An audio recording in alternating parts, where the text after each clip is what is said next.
ठीक है, आज के इस क्लास में हम लोग जो है इंडियन जीके के कुछ और क्वेश्चंस करने वाले हैं। लगभग 40 क्वेश्चन हैं।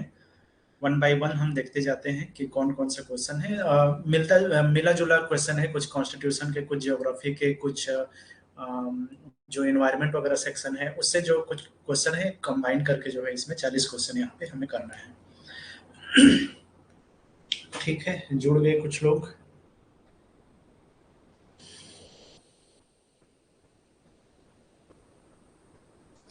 जल्दी जल्दी से हमें क्वेश्चन करना है, सिर्फ प्रैक्टिस के तौर पे जो है आप लोग का एक प्रैक्टिस होगा, जो आप लोग पढ़े हो उसी से क्वेश्चन बना हुआ है।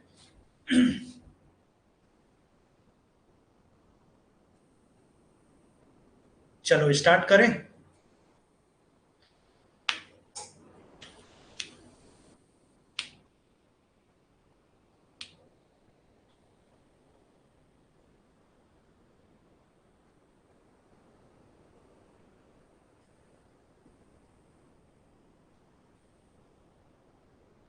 ठीक, तो पहला क्वेश्चन है यहाँ पर, the members of the Rajya Sabha are elected by.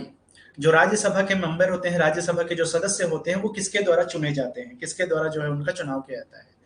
पहला है द पीपल, बी है लोकसभा, सी है elected members of the legislative assembly, जो विधानसभा के जो इलेक्टेड मेंबर है उनके द्वारा, या जो इलेक्टेड मेंबर है लेजिस्लेटिव काउंसिल, जो विधान परिषद होता है उसके इलेक्टेड मेंबर द्वारा। तो चार ऑप्शन है, इसमें से कौन सा करेक्ट आंसर है, जल्दी से बताते जाओ। जो भी ठीक लगता है तुरंत तुरंत से आप लोग जवाब देते जाओ, ताकि हम लोग जो है उसको चेक करते जाएं। ठीक है।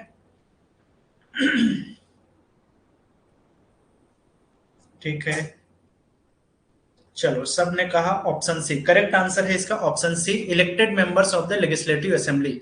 राज्यसभा में उन लोग को चुन करके भेजा जाता है, और उनको भेजने का जो प्रोसेस होता है उसके थ्रू जो है लेजिस्लेटिव असेंबली के जो विधायक होते हैं वो इसमें पार्टिसिपेट करते हैं। लेकिन कैसे लेजिस्लेटिव असेंबली के कैसे सदस्य होंगे, उसमें इलेक्टेड मेंबर होंगे। ठीक है। अब हालांकि जो है नॉमिनेशन का चक्कर ही खत्म हो गया है लेजिस्लेटिव असेंबली में, तो वो बात ही नहीं आएगी, लेकिन फिर भी याद रखना है इलेक्टेड मेंबर्स। ठीक है। नेक्स्ट क्वेश्चन है यहाँ पर, which of the following types of soil are mostly confined to river basin and coastal plains of India. Generally जो है हमारे सॉइल के जो टाइप्स होते हैं उसमें जो नदियों के किनारे में और जो समुद्री इलाका या कोस्टल प्लेन्स जो होते हैं, मैदानी क्षेत्र जो होता है, वहां किस टाइप की मिट्टी पाया जाता है।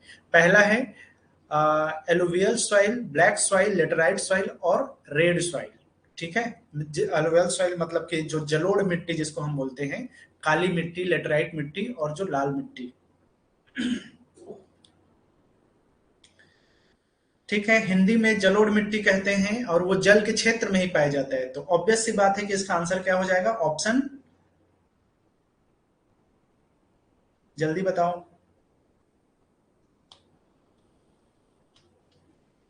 जलोढ़ मिट्टी पाया जाता है जहां पे जल भराव क्षेत्र हो, किनारे, जिसके जल के किनारे वाले क्षेत्र हो। तो सिंपल सी बात है, जो नदियों के जो बेसिन्स होते हैं, नदियों के जो किनारा वाला हिस्सा होता है, वहां पे बह बह कर जो मिट्टी आती है उससे ये मिट्टी बनता है, उसको बोला जाता है जलोढ़ मिट्टी, सॉइल।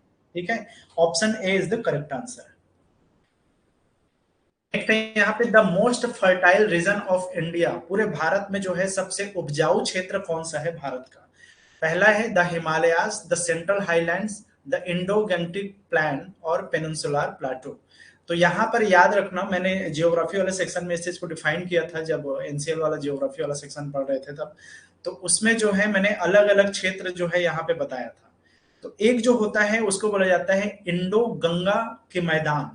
तो जो गंगा का मैदानी क्षेत्र है वो सबसे फर्टाइल रीजन माना जाता है। अब इसको ऐसे ही याद रखना, आप गंगा का क्षेत्र है, इसका मतलब यह है कि वो मैदानी क्षेत्र जो है उपजाऊ होगा। ठीक है। बाकी चीजों के बारे में मैंने ऑलरेडी एक्सप्लेन किया हुआ है, तो यहाँ पे बस याद रखना है। चलो यार, ये इधर हो गया। The Ganga the Indo Gangetic plain is the most fertile region of India. The president can be removed from his office before the expiry of his normal term only on the recommendation of, किसके recommendation के president of India को जो है उसके office से remove किया जा सकता है, या उसके पद से जो है उसको हटाया जा सकता है बिफोर हिज नॉर्मल टेन्योर, जो उसका भी टेन्योर है उससे कैसे उसको हटाया जा सकता है। The supreme court, supreme court के द्वारा, the chief justice of India, या सी है काउंसिल ऑफ मिनिस्टर्स, और डी है the two houses of parliament. हाँ करेक्ट है, महाभियोग द्वारा, लेकिन महाभियोग किसके द्वारा लाया जाएगा? हम कल ही इसके बारे में बात किए थे, इम्पीचमेंट ऑफ जो होगा, इम्पीचमेंट का जो मोशन होगा उसके द्वारा जो है वो लाया जाएगा, लेकिन वो किस कहाँ लाया जाएगा?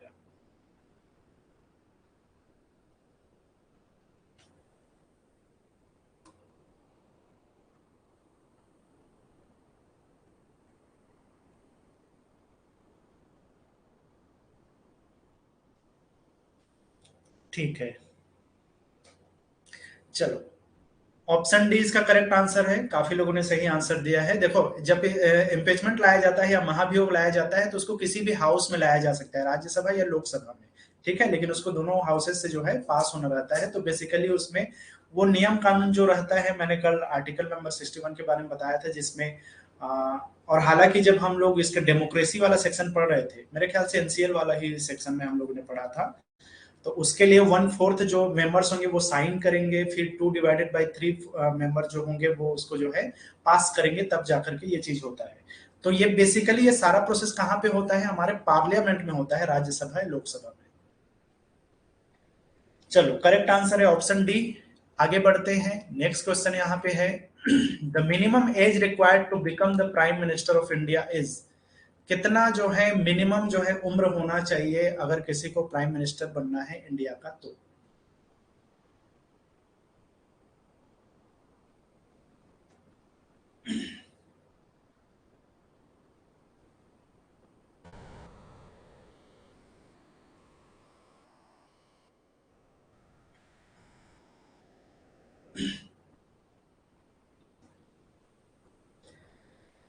चलो ठीक है, काफी लोगों ने सही आंसर दिया है, बिल्कुल करेक्ट। इसका आंसर जो है वो ए होगा, 25 ईयर्स, 25 साल के उम्र में जो है कोई भी जो वो होगा मेंबर ऑफ पार्लियामेंट होगा, वो जो है क्या बन सकता है? प्राइम मिनिस्टर बन सकता है इंडिया में। ठीक है, तो करेक्ट आंसर है इसका ऑप्शन ए। लेकिन यार इसमें एक चीज याद रखना है, कई बार क्या होता है कि अगर वो मेंबर ऑफ पार्लियामेंट है लेकिन वो राज्यसभा का सदस्य है, और अगर वो वहां का सदस्य नहीं है, मतलब कि कहने का मतलब यह है कि वो राज्यसभा का सदस्य है, लोकसभा का सदस्य नहीं है।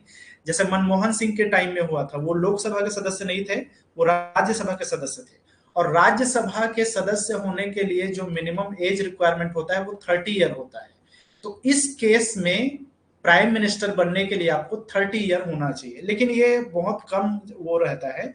मिनिमम यहाँ पे शब्द आ गया है ना, मिनिमम, तो ये 25 ईयर्स तो होना ही चाहिए, और मिनिमम 25 ईयर है, इसका मतलब ये है कि वो लोकसभा का सदस्य बन सकता है।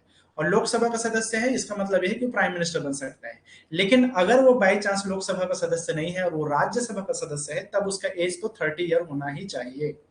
ठीक, बाकी करेक्ट आंसर है इसका 25 years. The oath of office is conducted to the president by. जो प्रेसिडेंट का जो पद होता है उसके लिए जो ओथ सेरेमनी होता है, या जो बोलना चाहिए कि उनको शपथ दिलाया जाता है, वो किसके द्वारा दिलाया जाता है? The speaker of Lok Sabha, Lok Sabha का जो अध्यक्ष है उसके द्वारा, the chief justice of India, जो हमारा मुख्य न्यायाधीश होते हैं भारत के, उनके द्वारा, the vice president of India, या नन ऑफ द एबव।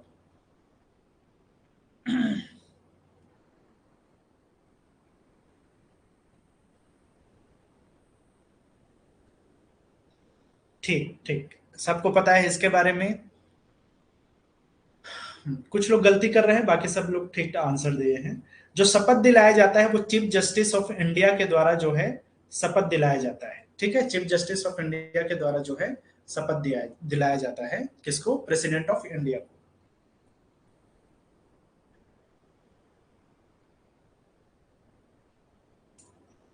चलो करेक्ट आंसर है ऑप्शन बी। चलो, किसी ने पूछा चीफ जस्टिस ऑफ इंडिया, काफी लोगों ने आंसर दे दिया है, मतलब अभी अभी हम लोगों ने इसके बारे में बहुत डिटेल में बात किया था, चीफ जस्टिस ऑफ इंडिया के बारे में, DY चंद्रचूड़। चलो नेक्स्ट हम बात करते हैं, गिर national park is situated in. कौन से स्टेट में जो है गिर नेशनल पार्क राष्ट्रीय उद्यान विद्यमान है?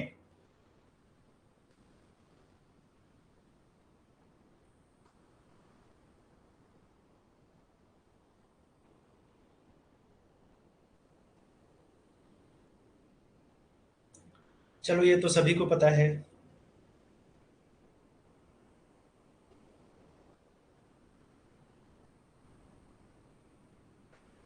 ठीक, करेक्ट आंसर है गुजरात। गुजरात में जो है गिर नेशनल पार्क विद्यमान है। ठीक।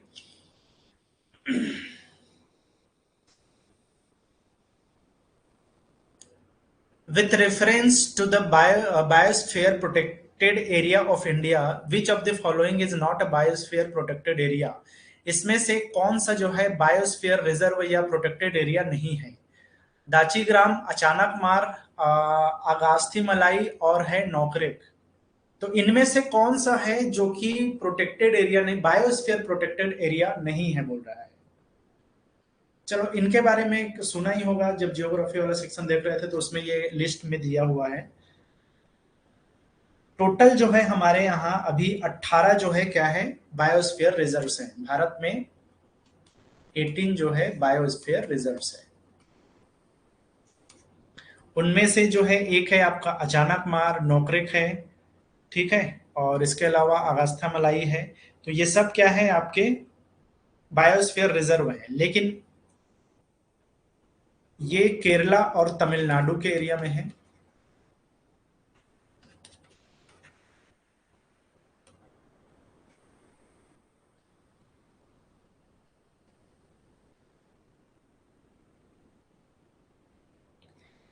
ये जो है हमारा सेजी और एमपी में है,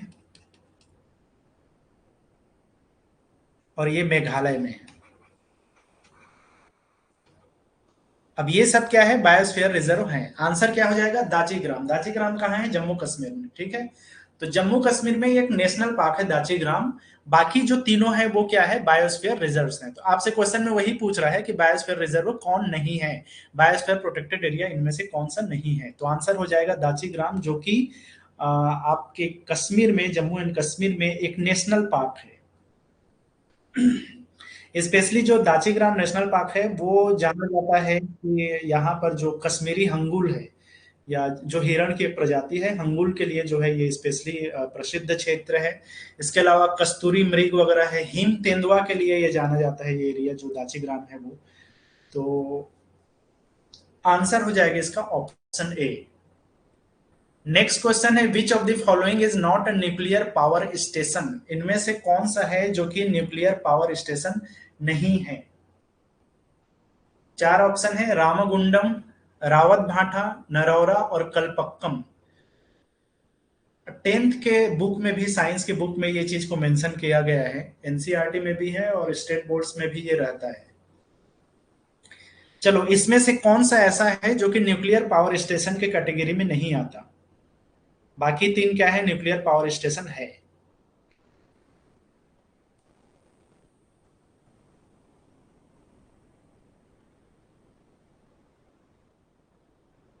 ठीक है, जो समझ में आता है वो आंसर दो, जितना समझ में आ रहा है।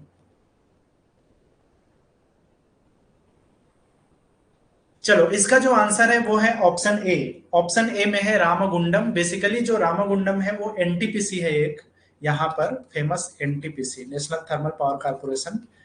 इसके अलावा ये वहाँ भगवान राम का जो मंदिर है उसके लिए जाना जाता है, और भी बहुत सारे जो है वहाँ पे साइट सीइंग वाला अट्रैक्शन है, उसके लिए रामगुंडम जाना जाता है। ठीक है, लेकिन ये एक न्यूक्लियर पावर स्टेशन नहीं है, जबकि रावत भाटा, नरोरा और कलपक्कम ये तीनों जो है एक न्यूक्लियर पावर स्टेशन है।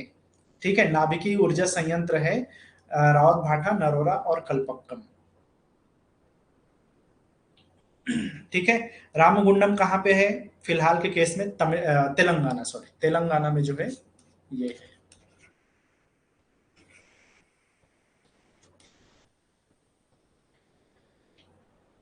आगे बढ़ते हैं। विच of the following industries is not included in the 8 core industries of India? Bharat में जो है 8 जो है कोर इंडस्ट्रीज हैं। तो कोर इंडस्ट्रीज में कौन सा इनमें से नहीं है? फर्टिलाइजर्स, स्टील, कॉटन और नेचुरल गैस। कौन सा इसमें तीन तो ऐसे हैं जो कि कोर इंडस्ट्री में आता है, एक ऐसा है जो कि कोर इंडस्ट्री में नहीं आता है।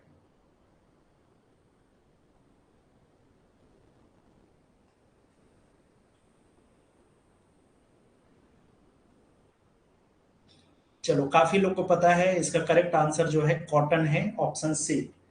वो एक कोर इंडस्ट्री नहीं है। बेसिकली होता क्या है कोर इंडस्ट्री? एक ऐसा इंडस्ट्री है जो कि रॉ मटेरियल की तरह बाकी इंडस्ट्री में जो है यूज किया जा सकता है। ठीक है, तो जैसे कि इसमें 8 कोर इंडस्ट्रीज की अगर हम बात करें तो एक तो कोल को पहले इसमें लिख लो, कोल। ठीक है, इसके अलावा जो सीमेंट इंडस्ट्री है वो इसमें आ जाता है,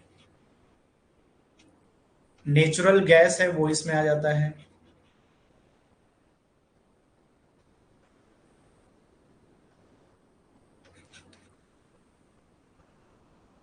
इसके अलावा जो इलेक्ट्रिसिटी है वो इसमें आएगा, इलेक्ट्रिसिटी।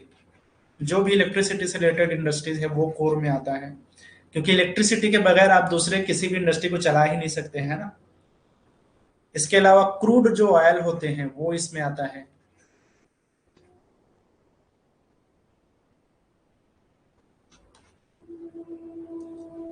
ठीक है, और क्या है यार, स्टील, स्टील इंडस्ट्री जो है इसी कोर इंडस्ट्री में आता है। कितने हो गए, 6 हो गए। और दो कौन से, एक रिफाइनरी प्रोडक्ट जितने होते हैं, रिफाइनरी इंडस्ट्री वो इसमें आता है। और क्या बच गया इसमें से, है आपका ये fertilisers.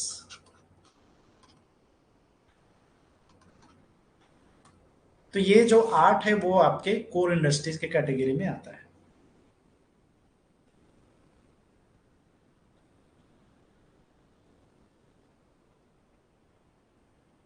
Under which 5-year plan the steel plants of Raurkela, Bhilai and Durgapur were established?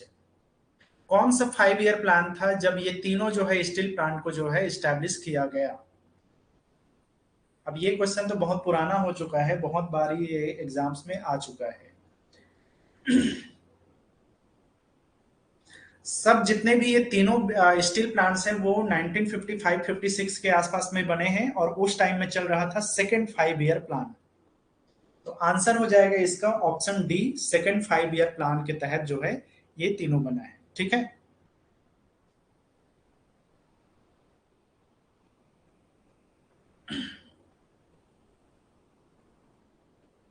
तो कहां कहां पे है दुर्गापुर? कहाँ है दुर्गापुर? है पश्चिम बंगाल में। ठीक है, दुर्गापुर स्टील प्लांट जो है वेस्ट बंगाल में है। और भिलाई तो छत्तीसगढ़ में है, बीएसपी जिसको बोलते हैं शॉर्टकट में, भिलाई स्टील प्लांट, ये सीजी में है। और कौन सा बच गया, राउरकेला जो कि उड़ीसा में है।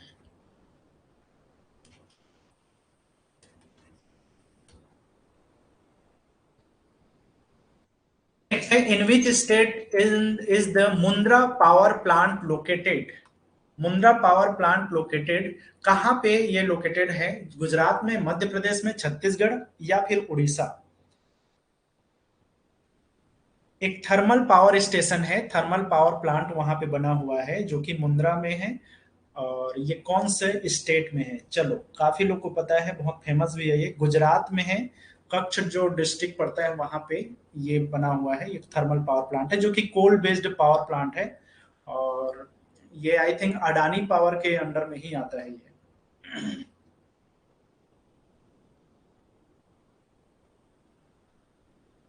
ठीक, करेक्ट ऑप्शन है ऑप्शन ए, गुजरात। नेक्स्ट है, where in the India is the first indigenously built atomic power plant located? कहने का मतलब यह है कि पहली बार जो है बनाया गया एटॉमिक पावर प्लांट कहां पे लोकेटेड था? पहला है ट्रॉम्बे, कोटा, कलपक्कम या फिर तारापुर। भारत का पहला एटॉमिक पावर प्लांट के बारे में क्वेश्चन है। ठीक, तो ये न्यूक्लियर पावर स्टेशन बनाया गया था इंडिया में पहला, और वो है कहाँ, जल्दी से बताओ।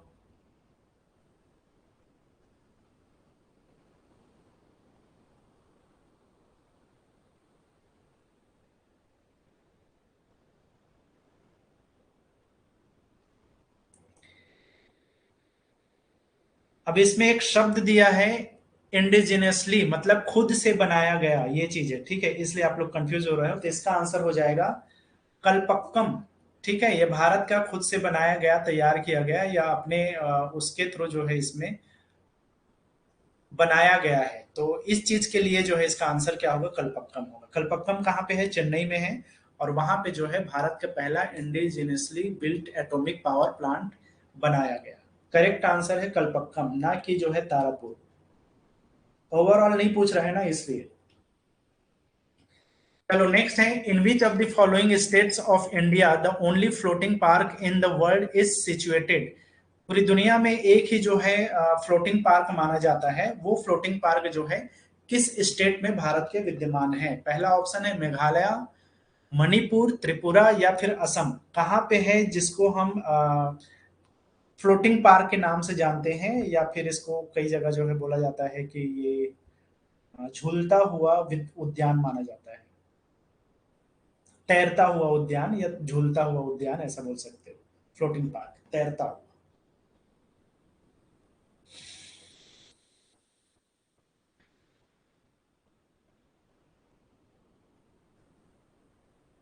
ठीक, तो करेक्ट आंसर है इसका option B, Manipur. Manipur correct answer है। एक वहां पर जो है नेशनल पार्क है मणिपुर में, उसको बोला जाता है केयबुल लामजाओ राष्ट्रीय पार्क या राष्ट्रीय उद्यान बोलो।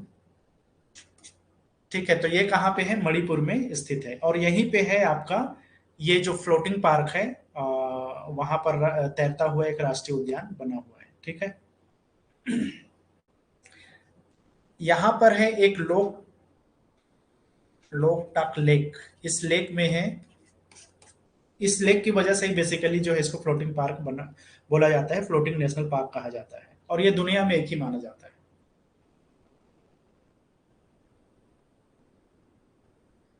With reference to the steel plants in India, which of the following pairs is corrected?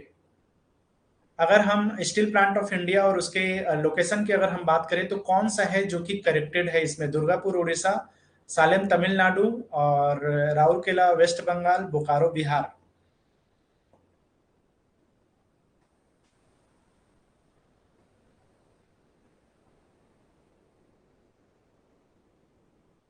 चलो, कौन सा है जो करेक्टेड है यहाँ पे? करेक्टली जो है पेयर है।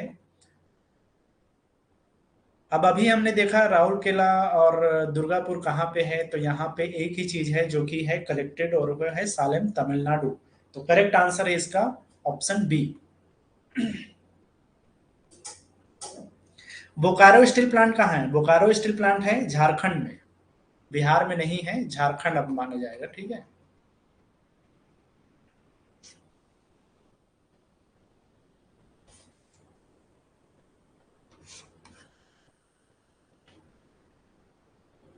Most of the atmospheric ozone is found in which layer of atmosphere. जो हमारा जो ओजोन है वो किस लेयर में पाया जाता है? हम लोग साइंस वाले सेक्शन में देखे थे अलग अलग जो लेयर्स है उसके बारे में। इकोलॉजी जब पढ़ा रहा था तब भी ये चीज मैंने बताया था। तो कौन से जगह है जहां पर, कौन सा लेयर है एक्चुअली में जहां पर एटमॉस्फेयर के ओजोन पाया जाता है, या ओजोन लेयर जहां पे है? तो हमारे पास चार ऑप्शन है यहाँ पे, ट्रोपोस्फेयर, स्ट्रेटोस्फेयर, थर्मोस्फेयर और मेसोस्फेयर। जल्दी से बताओ, ये आप लोग बचपन से पढ़ते आ रहे हो।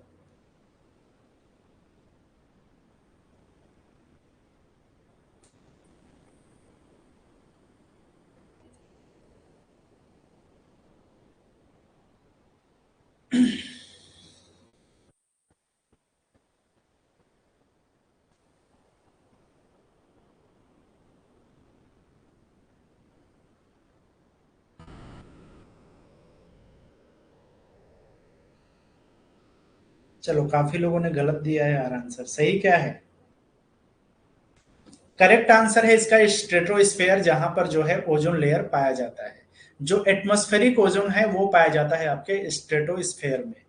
आपको पता होगा कि अलग अलग बेसिकली पांच जो है यहाँ पे लेयर्स बने होते हैं, जिसमें से अगर हम ये अर्थ माने तो इसके जैसे जैसे हम ऊपर चलते जाएंगे तो ये ट्रोपोस्फेयर है।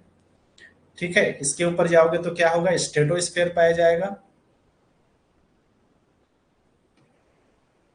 इसके ऊपर जाओगे तो क्या हो जाएगा? मेसो। इसके ऊपर जाओगे तो थर्मो, और लास्ट में जाओगे तो एक्सो।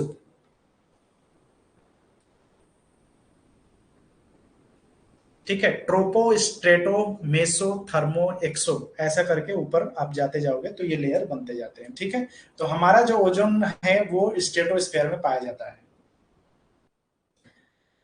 चलो इसी से रिलेटेड एक और क्वेश्चन है, above which layer of the atmosphere does the exosphere लाई।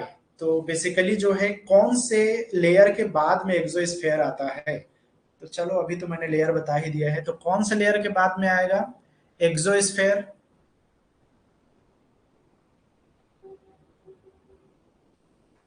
ठीक है, करेक्ट है, ऑप्शन बी जो है इसका करेक्ट आंसर है। अभी मैंने बताया थर्मो के बाद में आता है आपका एक्सोस्फेयर।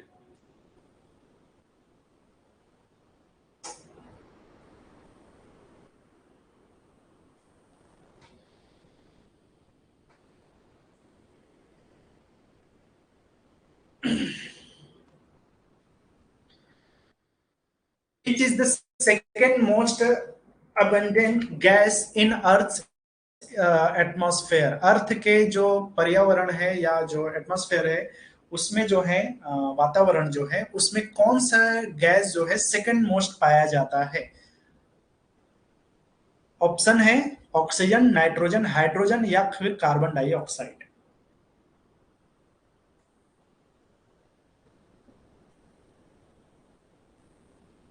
चलो सबसे ज्यादा कौन सा पाया जाता है, नाइट्रोजन पाया जाता है ना, 78%। एयर में 78% जो है नाइट्रोजन है।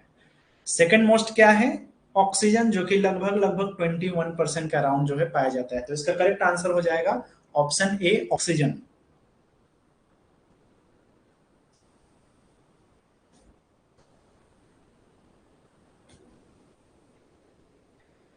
नेक्स्ट क्वेश्चन है, which environmental phenomena has been linked to synthetic chemicals like chlorofluorocarbons. CFC से रिलेटेड कौन सा, इसमें से कौन सा एनवायरमेंटल फिनोमिना है जो इसे लिंक करता है synthetic chemical like chlorofluorocarbon. Synthetic chemical कौन सा है, सीएफसी। इससे कौन सा एनवायरमेंटल फिनोमिना जो है लिंक करता है। पहला electromagnetic interference, tidal flow, ozone depletion और वेव प्रोपेगेशन। तो कौन सा इसमें से ऐसा इन्वायरमेंटल फिनोमिना है जो इससे रिलेटेड है।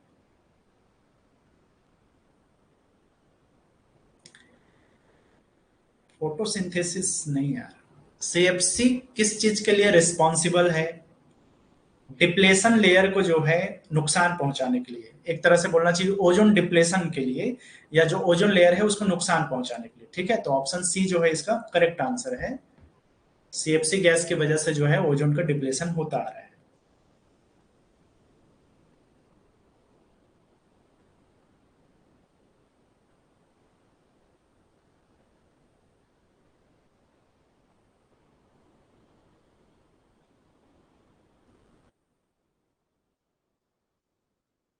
Which of the following statements about the ionosphere is not corrected? Basically यहाँ पर जो है हमारा जो आयनो,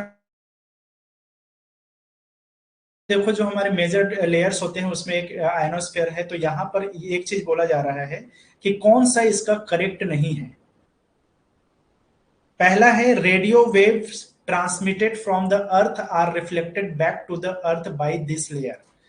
क्या बोल रहा है, जो भी रेडियो वेव्स होते हैं जो ट्रांसमिटेड होते हैं अर्थ से, वो वापस रिफ्लेक्ट होकर अर्थ सरफेस में आ जाता है आयनोस्फेयर की वजह से। ठीक है, दूसरा बोल रहा है इट कंटेन्स चार्ज्ड पार्टिकल, ये जो है चार्ज पार्टिकल इसमें होता है। तीसरा बोल रहा है it is ionised bye solar and cosmic radiation, ये आयनाइज्ड होता है जो सोलर रेडिएशन और कॉस्मिक रेडिएशन होता है उसमें। और लास्ट बोल रहा है it is located immediately above the stratosphere, या जो स्ट्रेटोपॉज जो होता है उसके ठीक बाद में होता है।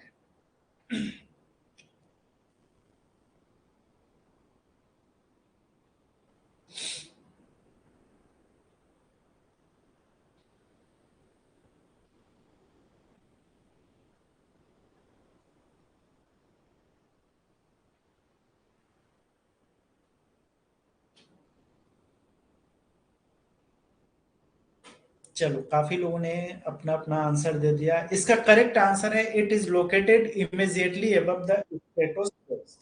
तो ये जो है गलत है, मतलब कि गलत स्टेटमेंट है, it is located immediately above the स्टेटोपोज जो है इसका करेक्ट आंसर नहीं है, गलत है ये। ठीक है, तो ये स्टेटमेंट बेसिकली इसमें गलत है क्योंकि ये बेसिकली जो है हमारा एक्सोस्फीयर और थर्मोस्फीयर के बीच में लाई करता है, मतलब एक्सोस्फीयर और थर्मोस्फीयर के ये बीच में रहता है। मैंने बताया था ना, जो थर्मोस्फीयर के बाद में आता है आपका एक्सोस्फीयर और उसी लेयर के बीच में रहता है आपका आयनोस्फीयर। तो इसलिए जो है इसका करेक्ट आंसर हो जाएगा, it is located immediately above the stratosphere. जो स्ट्रेटोस्फीयर का मतलब होता है, स्ट्रेटोस्पोज का मतलब होता है स्ट्रेटोस्फीयर का अंतिम भाग, तो उसके जस्ट बाद स्ट्रेटोपोज के ऊपर में होगा, जो कि एक्सोस्फीयर और थर्मोपोज के ऊपर में होगा, जो कि एक्सोस्फीयर और थर्मोस्फीयर के बीच में आता है। In the context of the mesosphere, which of the following statements is not corrected? It is the third layer of atmosphere. In this layer, temperature rises very rapidly with increasing height. Meteorites burn up in this layer on entering from space. It is directly above the stratosphere. हमको जो है कुछ statement दिया है mesosphere के बारे में, और मेसोस्फेयर के बारे में जो एक स्टेटमेंट गलत है उसको आपको चूज करना है।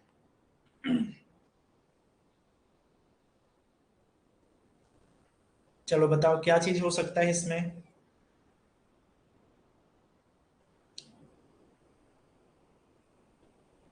ठीक है, शुभम ने करेक्ट आंसर दिया है। एक्चुअली होता क्या है, इस लेयर में जो है हमारा टेम्परेचर बहुत जल्दी इंक्रीज नहीं होता, जैसे जैसे हाइट होता है उसके हिसाब से। तो इसका जो नॉट करेक्ट वाला जो स्टेटमेंट है वो ऑप्शन बी है, जो बोलता है in this layer temperature rises very rapidly with increasing height. जैसे जैसे हाइट होगा तो उसके तुरंत बाद जो है जल्दी जल्दी टेम्परेचर इंक्रीज नहीं होता, बल्कि धीरे धीरे होता है। तो ऑप्शन बी जो है इसका करेक्ट आंसर है। लेकिन आपको ये जो है नहीं बताना था, एक्चुअली जो है आपको ये जानना है कि मेसोस्फीयर की क्या खास बात है। तो एक चीज तो याद रखना है कि ये स्ट्रेटोस्फीयर के बाद में आने वाला थर्ड लेयर है। तो ऑप्शन ए इसमें बता रहा है क्या, कि ये थर्ड लेयर है एटमॉस्फेयर का। पहला आपका ट्रोपोस्फेयर, स्ट्रेटोस्फेयर, और तीसरा आपका मेसोस्फेयर है। एक चीज हो गया। इसकी खास बात यह है कि जो अगर कोई मेटेराइट्स आता है हमारे आउटर स्पेस से, तो वो इसमें इंटर करने से पहले ही जल सकता है। ठीक है, तो उससे ये एक तरह का सिक्योरिटी देता है। तीसरा है, चौथा है इसमें जो फोर्थ ऑप्शन है, it is directly above the stratosphere. तो डायरेक्टली अबव तो नहीं हो रहा है, ठीक है, इसलिए जो है इसका करेक्ट, सॉरी, मैंने बताया था ट्रोपोस्फेयर, स्ट्रेटोस्फेयर, देन उसके बाद में मेसो। तो ये डायरेक्टली अबव है स्ट्रेटोस्फेयर के, इसलिए ये भी करेक्ट है। तो इसमें जो ये तीनों हमारा स्टेटमेंट है वो सही है, ये हमारा स्टेटमेंट गलत है, और हमें इसी को चूज करना था। ऑप्शन बी इसका करेक्ट आंसर है। Who among the following does not take part in the election of the president of India? जब प्रेसिडेंट ऑफ इंडिया का इलेक्शन होता है तो कौन जो है इसमें पार्टिसिपेट नहीं करता? पहला है elected members of state assembly, elected members of the Lok Sabha, elected members of the Rajya Sabha, nominated members of parliament. तो कौन है जो पार्टिसिपेट नहीं करते election of the president of India? Shailendra, क्या रिपीट करना है यार, ये पहला वाला, नेक्स्ट पहले वाला क्वेश्चन।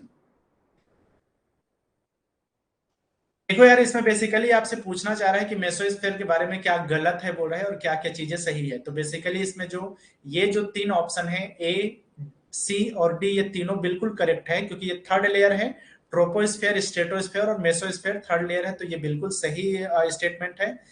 मेटोराइट्स को ये जला देता है इंटर करने से पहले स्पेस में ही, वो भी करेक्ट है। और ये जस्ट जो है स्ट्रेटोस्फीयर के ऊपर आता है, तो स्ट्रेटोस्फीयर बीच में है, ट्रोपोस्फीयर नीचे है, और मेसोस्फीयर थर्ड लेयर है, तो ये भी सही है। लेकिन ये जो है टेम्परेचर को बिल्कुल जल्दी से या रैपिडली जो है राइज नहीं करता विथ इंक्रीजिंग हाइट। जैसे जैसे हाइट होता है तो टेम्परेचर को ये बहुत जल्दी जो है इंक्रीज नहीं करता, इसलिए जो है इसका करेक्ट आंसर बी है।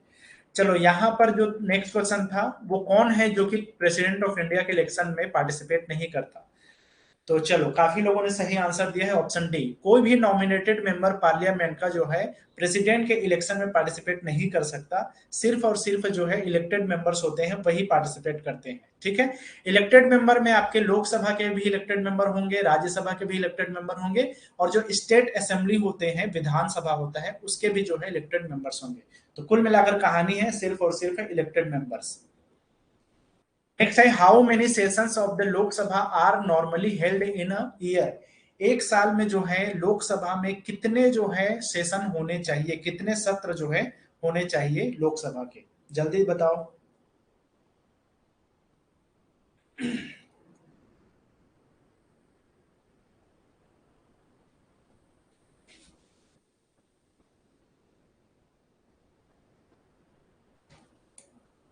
चलो ठीक है।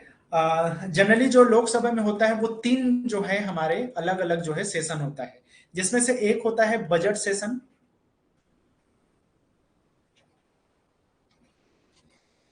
ये जनरली जो है फेब्रुवरी और फेब्रुवरी मार्च अप्रैल के आसपास में ये हो जाता है। तो ये फेब्रुवरी से मई के बीच में कभी भी हो सकता है कुछ दिक्कत हो तो वो थोड़ा बहुत इधर उधर होता है, अदरवाइज से फेब्रुवरी के मई के बीच में होता है बजट सेशन, ठीक है। इसके बाद में मॉनसून सेशन होता है, जिसको शीतकालीन सत्र कहा जाता है। सॉरी, मॉनसून सेशन बोला जाता है हिंदी में, मुझे भी नाम याद नहीं आ रहा है। शीतकालीन सत्र तो विंटर सेशन को बोलेंगे ना। तो ये जनरली होता है आपका वही, जब वर्षा वाला चालू होता है जुलाई से सितंबर के बीच में हो सकता है। और विंटर सेशन जो कि शीतकालीन सत्र है, ये नवंबर दिसंबर के महीने में होता है।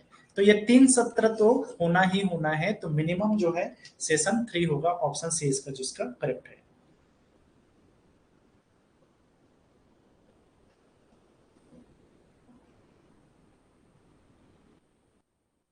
Fertile riverine alluvial soil is best suited for producing.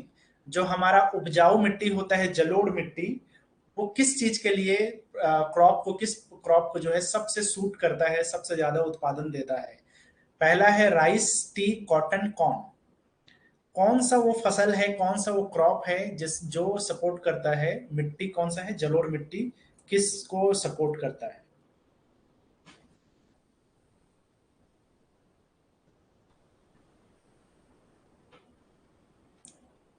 ठीक है, करेक्ट आंसर है इसका ऑप्शन ए राइस, या पैडी क्रॉप बोलते हैं उसको, धान की फसल या चावल बोल सकते हो। तो ऑप्शन ए जो है इसका करेक्ट आंसर है। और रही बात ये जो टी वगैरह है, कॉटन वगैरह है, कौन है कॉटन वगैरह, तो ये सब जो है आपके ब्लैक सॉइल में ज्यादा होता है ना। टी वगैरह जो है लेटराइट में भी होता है, लेटराइट सॉइल ब्लैक सॉइल में भी होता है।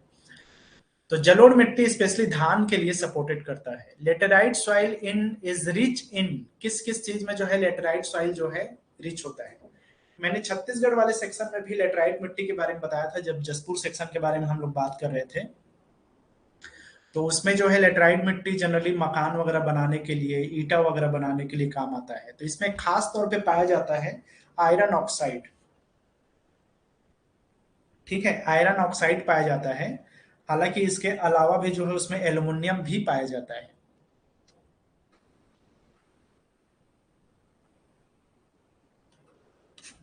लेकिन मुख्य तौर पे आयरन का ऑक्साइड मिलता है लेटराइट सॉइल।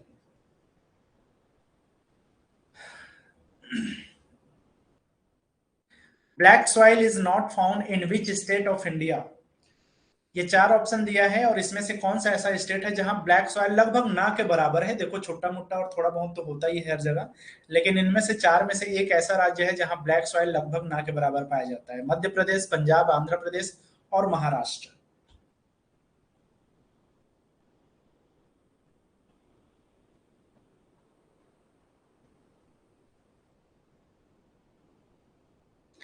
देखो ब्लैक सॉइल के बारे में एक चीज याद रखना है कि जो हमारा ब्लैक सॉइल है वो नॉर्थ इंडिया में बहुत कम है, मतलब कि जो नॉर्थ इंडिया वाला सेक्शन है वहां पे बहुत कम है। सेंट्रल इंडिया में है ज्यादातर, इसके अलावा जो है सदर्न इंडिया में भी है। तो इस तौर पे जो है थोड़ा याद रखना, वेस्टर्न में भी है, लेकिन नॉर्थ इंडिया में लगभग ना के बराबर में है। तो आंसर क्या हो जाएगा, बिल्कुल करेक्ट है, पंजाब जो है इसका करेक्ट आंसर है।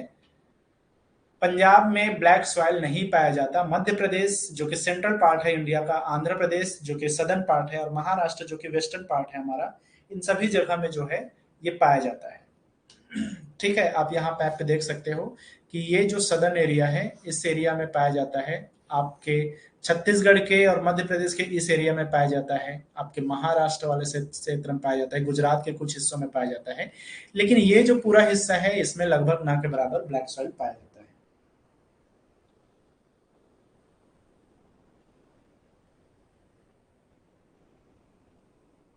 Which of the following is not related to fundamental rights?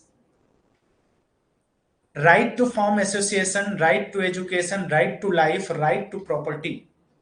कहने का मतलब यह है कि इसमें डायरेक्टली जो है फंडामेंटल राइट्स को इसमें क्लियर नहीं किया गया है, लेकिन कोई ऐसा राइट दे दिया है, बाकी को रैंडमली ऐसे ही दे दिया है। ठीक है, तो एक राइट ऐसा है जो एक्चुअल में फंडामेंटल राइट के अंडर में नहीं आता। ठीक है, फंडामेंटल राइट पढ़ रहे थे तो इसके बारे में हम लोगों ने डिस्कस किया था कि शुरुआत में तो ये राइट था पहले, और लेकिन बाद में जो एक अमेंडमेंट आया, 44th अमेंडमेंट बोला जाता है इसको,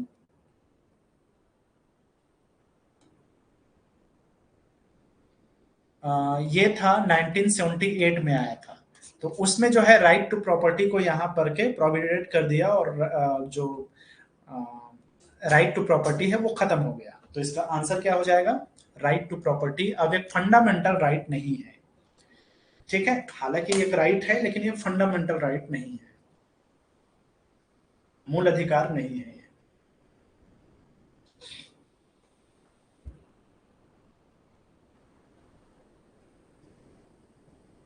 Which of the following right provides a remedy for a person who has been unlawfully held in prison? अगर किसी को जो है गैर कानूनी तरीके से उसको कैद में रख लिया गया है, तो उसके लिए वो कौन सा रीट का जो है, रीट जो है उसको एक तरह का उसका संवैधानिक उपचार का जो है उसको एक हक देता है, कौन सा रीट है? तो मैंने अलग अलग 5 रीट के बारे में उस टाइम में पढ़ाया था, तो इसमें से कौन सा रीट है जो कि ये काम करता है? जल्दी बताओ, इसके बारे में आप लोगों ने पढ़ा ही होगा, और जब मैं पढ़ा रहा था तो थोड़ा ध्यान दिए होगे, है ना? इसके बारे में लंबा चौड़ा डिस्कशन चला था।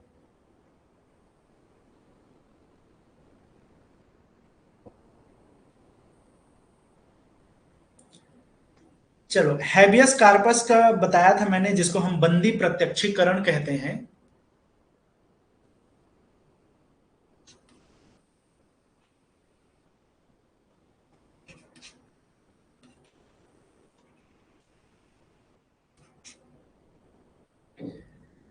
ठीक है, तो इसी की वजह, इसी को जो है अगर किसी को अनलॉफुली अगर कैद में रख लिया गया है तो उसको किस तरह से उसको कस्टडी में लिया गया है, क्या रीजन था, ये सब चीजों के लिए जो है वो इस रीट को जो है यूज कर सकता है, हैबियस कार्पस, और उसको जो है तुरंत जो है अदालत में पेश किया जाएगा। ठीक है, बंदी प्रत्यक्षीकरण, प्रत्यक्ष रूप से सशरीर हाजिर करो, ये बोला जाता है इसको, एक एक सेंटेंस में अगर बोला जाए तो सशरीर हाजिर करो। अगर उसको आपने पकड़ा है तो किस गुनाह में पकड़ा है, कैसे पकड़ा है, सही तरीके से पकड़ा है, नहीं पकड़ा है, अगर महिला है तो उस पे किस तरह से जो है उसको पकड़ा गया है, वो सारा चीज जो है अदालत जो है बोलती है, और अदालत के सामने उसको सशरीर जो है उसको वो करो, इसीलिए उसको बंदी प्रत्यक्षीकरण कहते हैं, सामने लाओ। ठीक है, चलो नेक्स्ट है यहाँ पर ऑप्शन बी इसका करेक्ट आंसर है। आगे हम बढ़ते हैं, नेक्स्ट क्वेश्चन है, विच of the following is not located in Orissa? Mahanadi elephant reserve, Mayurbhanj elephant reserve, Sonitpur elephant reserve और संबलपुर एलिफेंट रिजर्व। इसमें से कौन सा एलिफेंट रिजर्व है जो उड़ीसा में नहीं है, उड़ीसा को बिलोंग नहीं करता?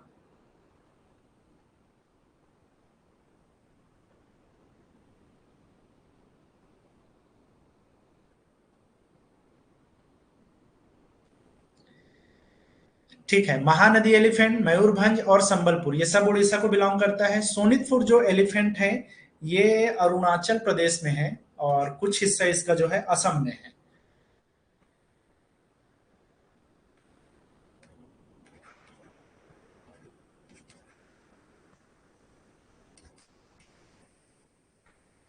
तो करेक्ट आंसर है यहाँ पे option C, Sonitpur elephant reserve Arunachal Pradesh Assam में है। हालांकि इसको कमेंग करके भी इसका नाम है, कमेंग सोनितपुर एलिफेंट रिजर्व भी बोला जाता है।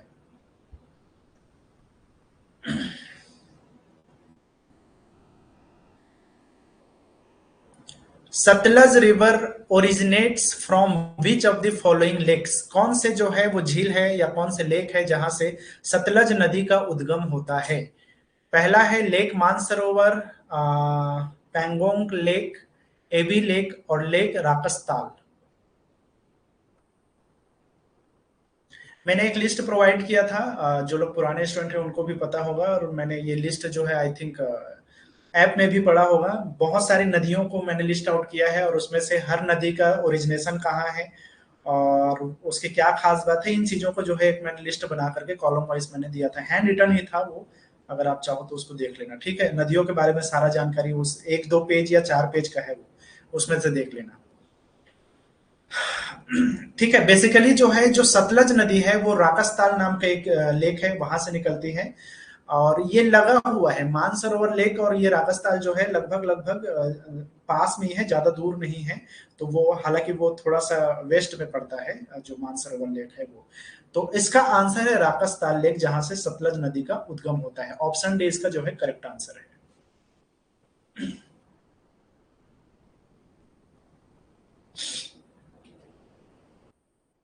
How many states in India have a forest cover more than the 75% of their geographical lands area? कितने ऐसे स्टेट हैं भारत में जो कि उसके जियोग्राफिकल लैंड का 75% से ज्यादा हिस्सा जो है जंगलों के या फॉरेस्ट कवर में आता है, वन आवरण में आता है? तो एक स्टेट ऐसा है, 3 स्टेट ऐसा है, 5 स्टेट ऐसा है, या फिर 7 स्टेट ऐसा है?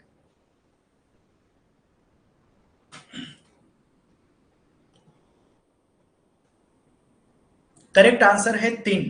3 ऐसे स्टेट हैं, अरुणाचल प्रदेश, मणिपुर और नागालैंड, जो कि ऐसे हैं जो अपने पूरे जियोग्राफिकल लैंड के 75% से ज्यादा एरिया जो है फॉरेस्ट कवर एरिया में आता है। तो Arunachal Pradesh,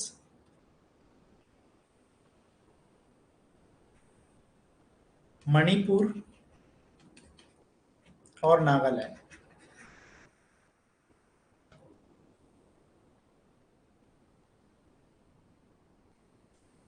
how many members of Rajya Sabha can be nominated by the president of India?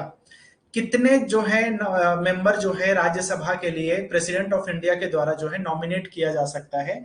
अलग अलग क्षेत्रों से, आर्ट के क्षेत्र से, कला के क्षेत्र से जो है, और खेल के क्षेत्रों से भी अब जो है, तो वो कितने लोगों को जो है नॉमिनेट किया जा सकता है समाज सेवा के क्षेत्र से?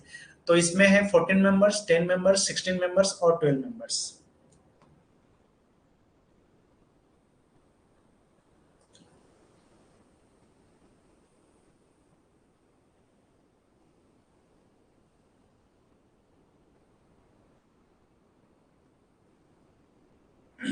चलो, काफी लोगों ने आंसर दिया, 12 करेक्ट है इसका answer.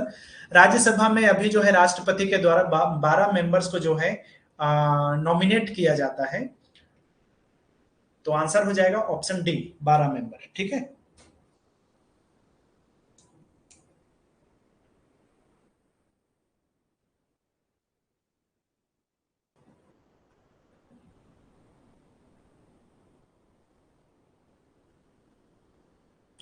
Who presides over the joint sitting of, presides मतलब कि प्रेसिडेंशियल का वो उसको मिलेगा या वो प्रेसिडेंट होगा, ठीक है।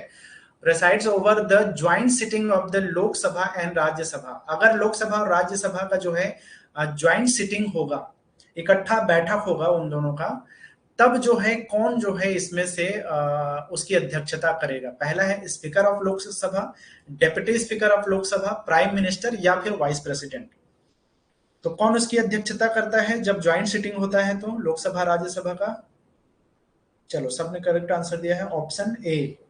जो भी लोकसभा का अध्यक्ष होगा, स्पीकर जो होगा, वही क्या करेगा? ज्वाइंट सिटिंग की अध्यक्षता करेगा। तो करेक्ट आंसर है स्पीकर ऑफ लोकसभा।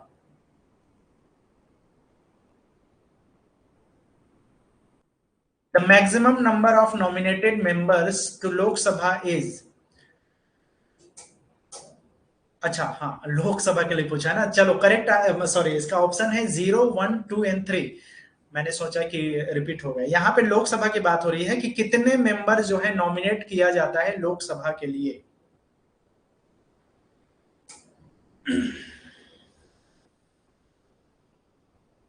चलो, इसमें तो कॉन्फिडेंस है सब लोग। हाँ, करेक्ट आंसर है 0। अब एक भी जो है नॉमिनेशन नहीं दिया जाता लोकसभा में, जिसको हम हाउस ऑफ पीपल भी कहते हैं, तो इसमें जो है किसी भी तरह का नॉमिनेशन अब नहीं होता। ठीक है, आप लोग को याद होगा इसमें मैंने बताया था कि जो 104 नंबर का जो अमेंडमेंट हुआ था, 104 नंबर का जो अमेंडमेंट हुआ, और ये हुआ था अभी 2020 की बात है। तो इसमें जो है अब एंग्लो इंडियन वाला जो सिस्टम था उसको खत्म कर दिया गया। एंग्लो इंडियन नॉमिनेशन को जो है अब इसमें खत्म कर दिया, रिमूव कर दिया गया।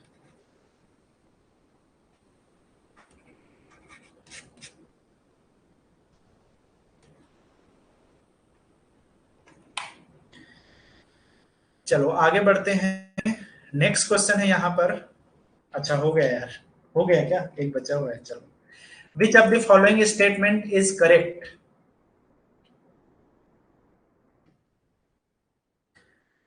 पहला है the president submits his resignation to the speaker of the Lok Sabha. मैंने आंसर ही बता दिया नहीं।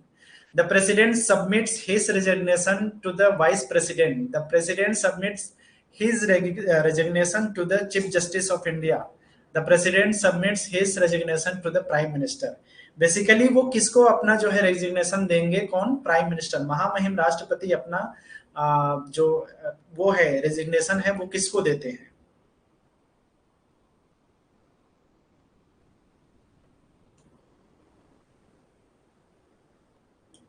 अरे बाप रे, सी।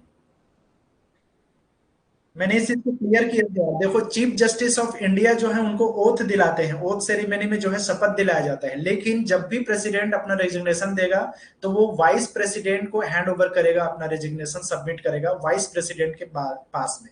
अगर वाइस प्रेसिडेंट नहीं है तब की बात है, चीफ जस्टिस ऑफ इंडिया या लोकसभा के स्पीकर को देता है। लेकिन अगर वाइस प्रेसिडेंट है उस टाइम में, तब जो है वो अपना रेजिग्नेशन किसको देगा?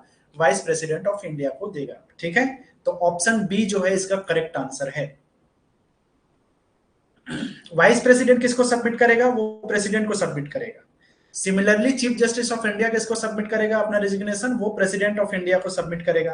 अगर प्रेसिडेंट ऑफ इंडिया नहीं है किसी भी वजह से, तब वाइस प्रेसिडेंट को करेगा। तो ये बेसिकली वाइस प्रेसिडेंट से ही शुरू होता है, और वो नीचे अगर कोई नहीं है तब उसके नीचे वाले ऑफिस में जो है वो सबमिशन होता है। तो क्लियर, ये याद रखना है। इस चीज को तो मैंने उस टाइम में बताया भी था जब हम सबमिशन वगैरह वाला सेक्शन देख रहे थे। तो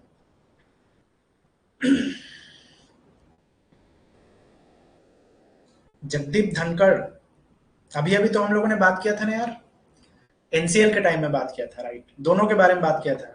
महामहिम राष्ट्रपति द्रौपदी मुर्मू के बारे में भी हम लोगों ने बड़ा डिटेल में बात किया था, और धनखड़ सर के बारे में भी हम लोगों ने बात किया था। चलो आगे है कुछ और question. The first session of the first Lok Sabha commenced on. अभी क्लास है क्या यार आप लोग का? चलो टाइम हो गया, 5 मिनट और लेते हैं, सर का क्लास है इसके बाद आई थिंक। बोल रहा है जो पहला जो है सेशन हुआ था लोकसभा का भारत में, वो कब हुआ था? इसका करेक्ट आंसर है, मैं जल्दी से बता देता हूं, ऑप्शन डी, 13 मई को जो है 1952 में जो है पहला इसका सेशन हुआ था लोकसभा का। ठीक है, अच्छा एक चीज और याद रखना है, 17 अप्रैल 1952 को जो है लोकसभा का गठन हुआ था। ठीक है, लोकसभा का गठन जो है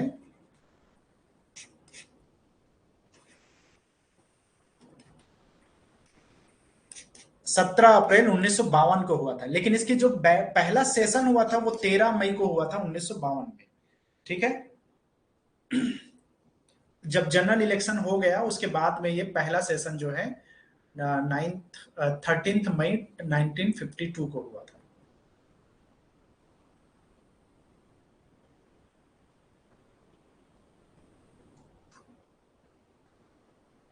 In parliament, who takes the final decision on whether a bill is money bill or not?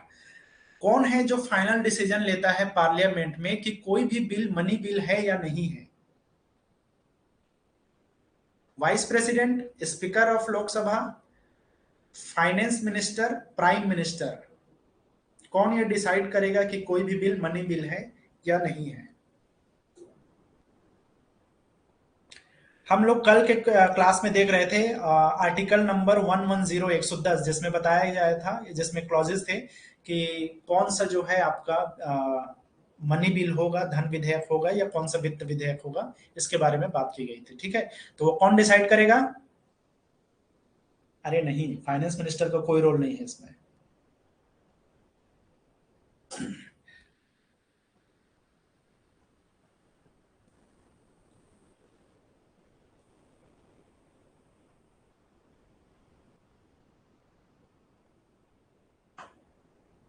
Correct answer है स्पीकर।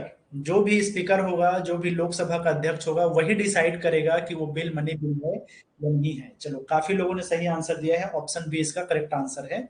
वो डिसाइड करेगा कि कौन सा बिल मनी बिल है, कौन सा बिल मनी बिल नहीं है। विच of the following statement is correct?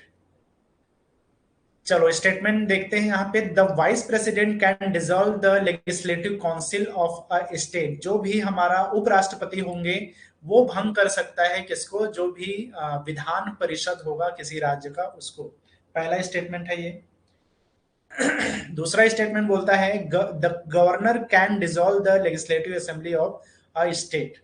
कोई भी राज्यपाल अपने विधानसभा को, किसी भी राज्य का विधानसभा, वहां का जो राज्यपाल होगा वो उसको भंग कर सकता है। The speaker of the Lok Sabha can dissolve the Lok Sabha. Lok Sabha को, जो लोकसभा का अध्यक्ष होगा, वो जो है भंग कर सकता है। The president can dissolve the Rajya Sabha. The president can dissolve the Rajya Sabha. कौन है प्रेसिडेंट जो है राज्यसभा को डिसॉल्व कर सकता है, भंग कर सकता है?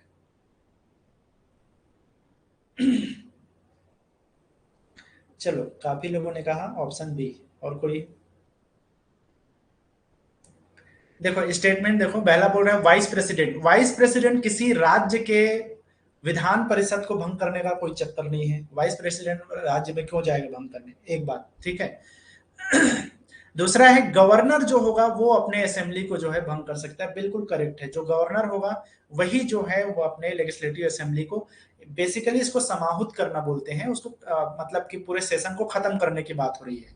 तो सेशन को जो है यहाँ पे डिसॉल्व करने की बात हो रही है, तो वो कौन करता है? गवर्नर कर सकता है, ठीक है। या मतलब विधानसभा को वो भंग भी कर सकता है। स्पीकर जो होगा वो लोकसभा और उसको डिसॉल्व नहीं कर सकता। वो राष्ट्रपति ही जो है लोकसभा को जो है समाहुत करता है, या जो है उसको भंग करता है, ठीक है।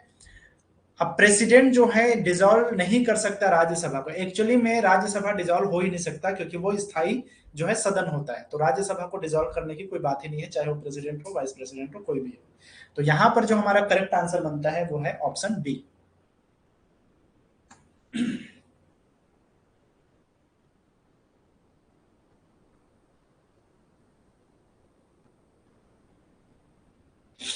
चलो, तो आज के लिए इतना ही। ये लगभग 40 क्वेश्चन के आसपास था। और एक जो चीज है यार, वो मुझे आप लोग को बताना है। छत्तीसगढ़ मध्य प्रदेश के कुछ एमसीक्यूज मुझे कराना है। हालांकि देखो, करंट अफेयर से ही ज्यादा पूछने के चांसेस हैं। और जो मैंने छत्तीसगढ़ का जो पीडीएफ आप लोग को दिया था, अपलोड है ऐप में। और मध्य प्रदेश का जो जितने भी चीजें मैंने पढ़ाया था, उसको एक बार अच्छे से देख लेना। वहीं से ही क्वेश्चन बनेगा, ज्यादा इधर उधर से उसमें पूछने का कोई चांस है नहीं, एक दो क्वेश्चन के लिए, है ना। और करंट अफेयर्स वाला मैंने सारा चीज आप लोग को करवा ही दिया है, जितना भी इंपॉर्टेंट था मध्य प्रदेश और छत्तीसगढ़ का। तो वो सारा चीज जो है आप लोग का वहीं से क्वेश्चन बनने के चांसेस है, ठीक है। तो अब रही बात, ज्यादा जरूरत तो है नहीं, लेकिन अभी आप लोग का 9 बजे से क्लास है बोल रहे हो ना। अगर कोई क्लास नहीं होता है और अगर आप लोग जागते रहोगे, खाली रहोगे, तो कोशिश करेंगे कि रात को 10 साढ़े 10 बजे क्लास ले लिया जाए। या फिर मैं जो है कल सुबह एक क्लास और ले लूंगा, ताकि कुछ और इम्पोर्टेंट जो है, इंपॉर्टेंट डेज वाला यार एक पीडीएफ उसमें पड़ा होगा ऐप में, वहां जाकर उसको देख लेना। आजकल इंपॉर्टेंट डेज वगैरह से ज्यादा कुछ पूछता तो है नहीं, और कितना याद करोगे आप? जितना इंपॉर्टेंट है उसको मैंने एक पीडीएफ बना के वहां पे अपलोड किया हुआ है। तो वो पीडीएफ देख लेना इंपॉर्टेंट डेज के बारे में।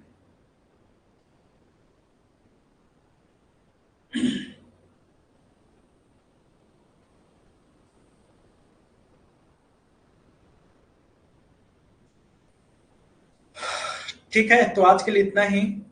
अगर कुछ रहता है तो मैं रात को 10 साढ़े 10 बजे क्लास ले लूंगा। जो लोग जागते रहोगे अटेंड कर लेना, है ना। और अगर नहीं तो मैं कल मॉर्निंग को अपडेट करूंगा, तो मॉर्निंग को भी एक क्लास कर सकते हैं हम लोग, ठीक है। तो ऐसा कुछ करते हैं जिसमें लगभग 30-40 क्वेश्चन और कुछ एक्स्ट्रा करते हैं, इसी में से इसी टाइप से कुछ जो है मे भी आप लोग के लिए हेल्पफुल हो। और छत्तीसगढ़ मध्य प्रदेश का यार एमसीक्यूज करने का कोई मतलब है नहीं, उसके करंट अफेयर्स वाले एमसीक्यूज ठीक ठाक है। पीडीएफ जितना भी मैंने बताया था वो वन लाइनर ही है, सारे वन लाइनर पढ़ लेना, हर वन लाइनर अपने आप में एक क्वेश्चन है। तो छत्तीसगढ़ और एमपी का तो सारा वन लाइनर ही है, उसको अच्छे से देख लेना एक बार, ठीक है। उसी में से क्वेश्चन बनने वाले हैं, तो उसके वन लाइनर ही करते जाना। ये जीके वाला सेक्शन ही है जो अथाह है, बहुत सारी चीजें हैं, इतने सारी चीजें हैं, कहीं से भी उठा के पूछ सकता है। तो हम इसको जितना भी करेंगे वो कम ही है, जितना ज्यादा करोगे उतना भी कम ही है। आप पूरा का पूरा हर चीज नहीं कर सकते है ना। तो इसलिए एक आध दिन और इसमें टाइम निकाल के और 40-50 क्वेश्चन और करते हैं इसका, ठीक है, बेहतर होगा आप लोग के लिए। चलो ठीक है, खत्म करें।